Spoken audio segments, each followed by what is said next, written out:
Good morning student. BEd third year class में आपका welcome है। तो कल हमने किया था अकबर, आज हम करेंगे जहांगीर की नीति अथवा उनकी विजयों के बारे में। क्लियर? तो नेक्स्ट टॉपिक हमारा जहांगीर है। तो जैसे कि बच्चे आपको पता है कि जहांगीर किसका पुत्र था? अकबर का पुत्र था, और उसका जो पहला नाम था सलीम था, और वो जहांगीर के नाम से गद्दी पर बैठा था। क्लियर? जो उसका शासनकाल था वो था 1605 से, अकबर की मृत्यु के बाद वो गद्दी पर बैठा था। 1605 से लेकर 1627 ईस्वी तक उसने मुगल राजगद्दी पर शासन किया था। इसके बाद हम करते हैं कि जो जहांगीर था वो अपने पिता की तरह ही, उसकी भी जो नीति थी विस्तारवादी थी, अपने साम्राज्य का विस्तार करने का इच्छुक था। परंतु क्या था, वो अपने पिता की तरह उदार और धार्मिक सहनशील नहीं था। इसी के कारण, उसकी धार्मिक कट्टरता के कारण ही उनके टाइम पीरियड में श्री गुरु अर्जन देव की शहीदी हुई थी। इसी तरह उसने जो दक्षिण के प्रति भी अपनी विस्तारवादी नीति को अपनाया था। फिर क्या हुआ, 1611, कब? 1611 ईस्वी में उसका विवाह हो जाता है मेहरुनिसा के साथ, जिसको बाद में उसने नूरजहां की उपाधि दी थी। तो जब मेहरुनिसा का विवाह होने के बाद वो शासक नाम मात्र का रह जाता है, क्योंकि जो सारी शासन सत्ता थी वो किसके हाथों में आ जाती है? नूरजहां के।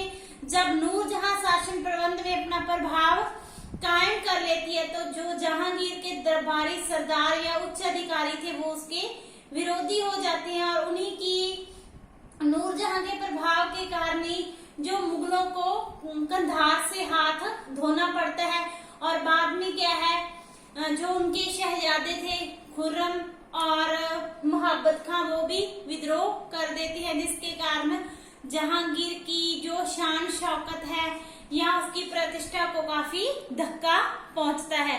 आज हम करते हैं राजपूत, जहांगीर की राजपूत नीति तथा उनकी मेवाड़ के साथ संबंध।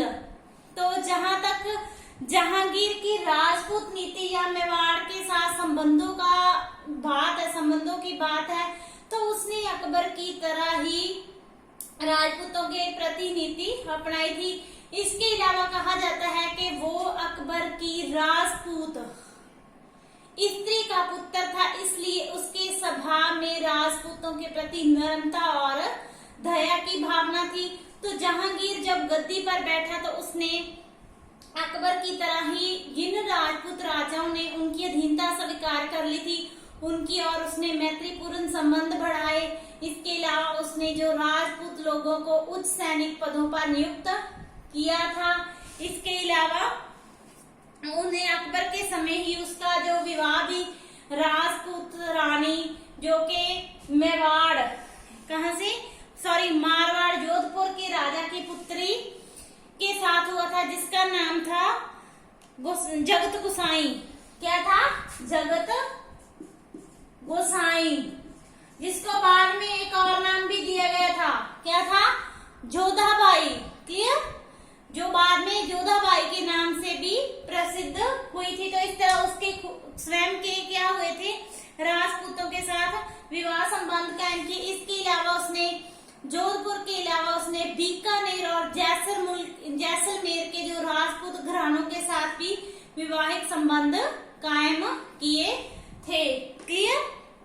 तो इस तरह उसने अपनी राजपूत रानियों को भी अपने हिंदू धार्मिक त्योहार और रीति रिवाजों को मनाने की इजाजत दी हुई थी। तो उसने भी अकबर की भांति हिंदुओं पर लगने वाला जो कर था उसको समाप्त कर दिया था। नेक्स्ट हम करते हैं उनके मेवाड़ के साथ क्या संबंध से। तो जैसे कि आपको पता ही है कि पहले मेवाड़ का जो राणा प्रताप सिंह था उसका किसके साथ युद्ध हुआ था? अकबर के साथ। क्लियर? तो उसने जो राणा प्रताप सिंह ने उसने कसम खाई थी कि जब तक वो मुगलों से अपने प्रदेशों को छीन नहीं लेगा तब तक वो ना तो चांदी के बर्तनों में खाना खाएगा, ना ही नरम बिस्तर पर सोएगा और उसने अपनी मृत्यु तक काफी हद तक अपनी प्रतिज्ञा को पूरा कर भी लिया था और उसने अपनी मृत्यु से पहले ही अपने पुत्र अमर सिंह से भी यही कसम दिलवाई थी कि वह मुगलों की अधीनता स्वीकार नहीं करेगा। तो उसके पुत्र ने भी ऐसा ही किया। दूसरी तरफ अकबर का पुत्र था अमर सिंह के कंपैरिजन कौन था? जहांगीर। तो जहांगीर ने भी अकबर की विस्तारवादी नीति का अनुसरण करते हुए जो राणा अमर सिंह था उसके विरोधी नीति अपनाई हुई थी। तो उसने क्या किया था? जो जहांगीर था उसने सिंहासन आरोहण के एक महीना बाद ही राणा अमर सिंह के विरुद्ध सैनिक कार्रवाई आरंभ कर दी थी। कब? 1 महीना के बाद ही। तो उसने मेवाड़ पर आक्रमण करने की तैयारी कर ली। तो इस तरह उसने 1606 से लेकर 1614 तक मेवाड़ के विरुद्ध काफी सैनिक कार्रवाई या सैनिक अभियान भेजे थे, जिनको हम डिटेल में करेंगे। तो पहला अभियान उसने जब 1606 से 1614 तक अभियान भेजे थे, तो पहला अभियान भेजा था कब? 1606 में। किसने भेजा था? जहांगीर ने। किसके खिलाफ? राणा प्रताप के पुत्र राणा अमर सिंह के खिलाफ उसने पहला अभियान 1606 में भेजा, जिसका नेतृत्व कौन कर रहा था सेना का? उनका जो राजकुमार परवेज और उनका जो सेनापति महाबत खां, ये दोनों पहले अभियान में मुगल सेना का नेतृत्व कर रहे थे। इस सेना में जहांगीर ने 20,000 घोड़सवार के साथ एक सेना और एक बड़ा तोपखाना मेवाड़ के विरुद्ध भेजा था, परंतु उसके पुत्र जो खुर्रम था उसने जहांगीर के खिलाफ विद्रोह कर दिया था, जिसके कारण कोई भी ये युद्ध नहीं हुआ, सिर्फ सैनिक अभियान भेजा गया था। परंतु पुत्र के या राजकुमार के विद्रोह करने के कारण सेना को वापस बुला लिया गया और ये पहला अभियान उनका असफल सिद्ध हुआ। क्लियर? उसके बाद जहांगीर ने दूसरा अभियान भेजा था। पहले अभियान में बच्चे देवर के स्थान पर लड़ाई हुई थी, परंतु युद्ध में कोई निर्णायक विजय प्राप्त नहीं हुई क्योंकि शहजादा खुर्रम ने विद्रोह कर दिया था। फिर उसने भेजा था जहांगीर ने दूसरा अभियान 1608 में 1608। तो ये भेजा था उसने अपने सेनापति महाबत खां के अंडर। किसके अंडर? महाबत खां के अंडर ये सैनिक अभियान भेजा गया। इसमें जो मुगलों की सेना में 12,000 घोड़सवार थे, 500 अहादी सैनिक, 2,000 बंदूकची, 60 हाथी और 80 तोपें, इतनी बड़ी सेना के साथ उन्होंने मेवाड़ पर आक्रमण किया। एक बार तो उन्होंने राणा अमर सिंह को उदयपुर की पहाड़ियों की ओर भागने के लिए मजबूर कर दिया।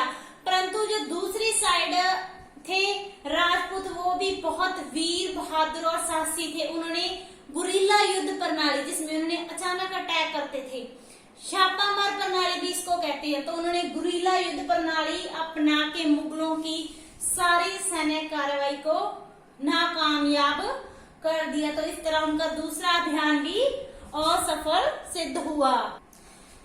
तो नेक्स्ट हम करते हैं जहांगीर था उसका तीसरा अभियान। तो जहांगीर ने तीसरा अभियान किया था मारवाड़ के खिलाफ 1609 ईस्वी में। तो जो मुगलों का ये अभियान था, इसमें जो मुगल सेना का नेतृत्व कर रहे थे ख्वाजा अब्दुल्ला खां। क्लियर? तो उन्होंने एक बार भारी तरह से जो मेवाड़ की सेना थी या राणा अमर सिंह की सेना पर अटैक करते हैं, और एक बार जो राणा अमर सिंह था वो कुंभलसेर में बाल बच गया था। परंतु फिर भी जो राजपूतों ने कौन सी नीति अपनाई थी? गुरिल्ला युद्ध प्रणाली के तहत मुगलों के तीसरे अभियान को भी उन्होंने नाकामयाब बना दिया।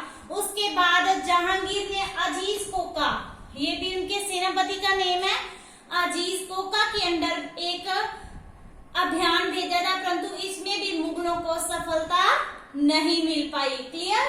नेक्स्ट पॉइंट आता है उनका चौथा अभियान। तो फिर उन्होंने चौथा अभियान भेजा था 1614-15 में। इस अभियान में जो भेजा गया था ये शहजादा खुर्रम के अंडर भेजा गया था, क्योंकि 1613 में जो जहांगीर था वो अजमेर चला गया था और उसने स्वयं युद्ध का संचालन करने की योजना बनाई थी और उसने जो सेना का नेतृत्व किसके हाथ में दिया था? खुर्रम के। तो जो शहजादा खुर्रम था उसने बहुत ही निश्चित योजना के तहत मेवाड़ पर आक्रमण करता है। उन्होंने मेवाड़ की राजधानी, वेरी इंपॉर्टेंट क्वेश्चन, चावड़ पर आक्रमण किया और उन्होंने चारों ओर से जो राजधानी को घेरा डाल लेते हैं और जो राजपूतों को रसद पानी मिलने के लिए वो उनको मुसीबत में डाल देते हैं, उन पर आग के हमले करते हैं। इसके अलावा उन्होंने लूट मार करना और राजपूतों को बंदी बनाने की प्रक्रिया शुरू कर दी थी। क्लियर? तो एक बार चावड़ पर मुगलों ने अधिकार कर लिया और राणा अमर सिंह को दक्षिण की ओर अपने परिवार समेत भागने के लिए विवश या मजबूर कर दिया था। राणा अमर सिंह के मामा शुभकर्म और हरदास झाला दूत बनाकर भेजे गए थे। अंत में फिर भी क्या हुआ? मुगलों और मेवाड़ के राजपूतों जाने के राणा अमर सिंह के बीच संधि हो गई थी। कब हुई थी? 1615 को संधि के तहत ये अभियान थे समाप्त हो गए थे और संधि के तहत पहली जो शर्त थी वो थी राणा अमर सिंह ने मुगलों की अधीनता स्वीकार कर ली थी। दूसरी शर्त थी कि जहांगीर ने मुगलों के जो राजपूतों के विजित प्रदेश थे जिन पर मुगलों ने अधिकार कर लिया था वो सभी के सभी प्रदेश जिनमें चित्तौड़ का दुर्ग भी शामिल था, सारे के सारे राजपूतों को वापस दे दिए थे। ये इनकी थी। और जो राणा अमर सिंह था उसने चित्तौड़ का पुनर्निर्माण न करने का और मुरम्मत न करने का वचन दिया था। इस तरह उन्होंने ये भी निर्णय किया था कि राणा अमर सिंह मुगल दरबार में उपस्थित नहीं होगा, बल्कि उसका पुत्र करण सिंह शाही दरबार में मेवाड़ के नरेश को प्रतिनिधित्व करेगा। क्लियर? उसके बाद नेक्स्ट जो इनके बीच समझौता या संधि की शर्त थी वो थी कि राणा अमर सिंह मुगलों को कोई कर या उनकी धन नहीं देगा और ना ही उनके साथ वैवाहिक संबंध कायम करेगा। क्लियर? और उसके बाद जो लास्ट शर्त थी वो थी कि जरूरत पड़ने पर राणा मुगलों को 10,000 की सैनिक सहायता देगा। तो इस तरह जो ये संधि थी वो जहांगीर की दूरदर्शिता का एक बहुत ही प्रमाणिक प्रमाण साबित हुई थी। इसने मुगलों के लिए बहुत ही मुगलों और राजपूतों में काफी टाइम पे लंबे समय तक इन्होंने इस संधि में अच्छे संबंध बना दिए थे। तो नेक्स्ट हम जहांगीर के उत्तर पश्चिमी सीमांत नीति करेंगे। इसमें सिर्फ आपका एक ही पॉइंट है कि उत्तर पश्चिम में उसने सिर्फ कंधार की समस्या का जहांगीर को सामना करना पड़ा था, क्योंकि अकबर तक जो कंधार था वो किनके अंडर था? मुगलों के अंडर चल रहा था। तो जब जहांगीर का टाइम पीरियड आया तो उस समय जो ईरान का नया शासक था जिसका नाम था शाह अब्बास, क्लियर? तो जो ईरान का शासक था वो कंधार पर अपना अधिकार करना चाहता था। तो इसलिए उसने क्या किया? 1606 में वो जो शाह अब्बास था वो उसने 1606 में कंधार के दुर्ग पर वो अटैक या हमला करता है। तो उस समय जो कंधार में मुगल सेनापति था वो था शाह बेग। जो कंधार के दुर्ग की सुरक्षा कर रहा था वो कौन था? शाह बेग। तो जब जहांगीर को पता चलता है कि शाह अब्बास ने कंधार पर दुर्ग पर अटैक कर दिया तो वो शाह बेग की सहायता के लिए मिर्जा गाजी के अंडर और सैनिक सहायता भेजता है। तो जब ये दोनों मिल जाते हैं तो जो कंधार का शासक था शाह अब्बास उसको अपनी जो आर्थिक कमजोरी का पता लग जाता है। वो स्थिति की नाजुकता को देखते हुए इनको कहता है कि उसका कंधार पर अटैक या आक्रमण करने का कोई इरादा नहीं है। वो इनको तोहफे देता है मुगलों को, और जो मुगल सेनापति थी वो उसके झांसे में आ जाते हैं। दूसरी ओर जहांगीर भी उसके झांसे में फंस जाता है और इसी चीज का फायदा उठाकर वो शक्ति ग्रहण कर लेता है। और 1622 में क्या है, जो शाह अब्बास है वो अचानक कंधार पर हमला कर देता है, जिसका जहांगीर ने अनुमान भी नहीं लगाया होता। तो जब जहांगीर को उसके अटैक के बारे में पता लगता है तो जहांगीर अपने शहजादे खुर्रम को कंधार की ओर जाने के लिए बोलता है, कंधार की समस्या को हल करने के लिए भेजता है। परंतु जो शहजादा खुर्रम है वो इनकार कर देता है। उसको लगता है कि जो उसकी माँ है नूरजहां, उसका जहांगीर पर प्रभाव है और वो खुर्रम को कंधार की ओर भेजकर बाद में क्या करेगी, राजगद्दी पर जो अपने दामाद शहरयार को गद्दी का वारिस नियुक्त कर देगी। तो इस खतरे को भांपते हुए जो शहजादा खुर्रम था वो इनकार कर देता है। तो उसकी इनकार करने पर जहांगीर और नूरजहां मिलकर किसको भेजती हैं, कंधार की तरफ शहरयार को।